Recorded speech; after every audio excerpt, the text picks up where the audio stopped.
Bad news sa ating mga consumer, may dagdag singil sa kuryente ang Meralco ngayong Pebrero. Ang detalye sa agenda report ni Charmaine Abong ng Abante.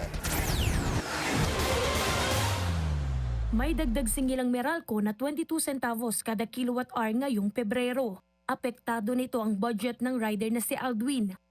Malaking epekto po yun sa amin, ma'am. Kasi katulad namin, mga MC taxi rider lang po, ma'am. So yung mga madadagdag na bill na sa aming kuryente, malit man, ma'am, yan o malaki, malaki epekto yun sa amin, ma'am. Kasi malit lang din po ma'am kinikita namin sa pang-araw-araw. Problemado rin ang negosyanteng si Nanay Loleng. Katulad po ngayon, matumal po ngayon, ang hirap po. Imbis na pangkain na yun, di ba?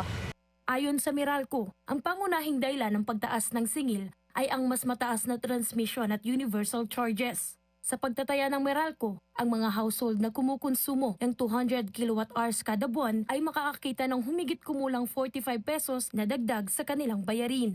Aabot naman sa 111 pesos ang dagdag sa mga tahanang umaabot sa 500 kilowatt-hours ang buwan ng konsumo. Samantala, pinaghahandaan na ngayon ng Meralco ang pagpasok ng buwan ng Marso o panahon ng tag-init. Alam naman natin na pag tag-init, nandyan na po yung anticipation of higher demand for energy, which in turn will also put pressure on prices as well.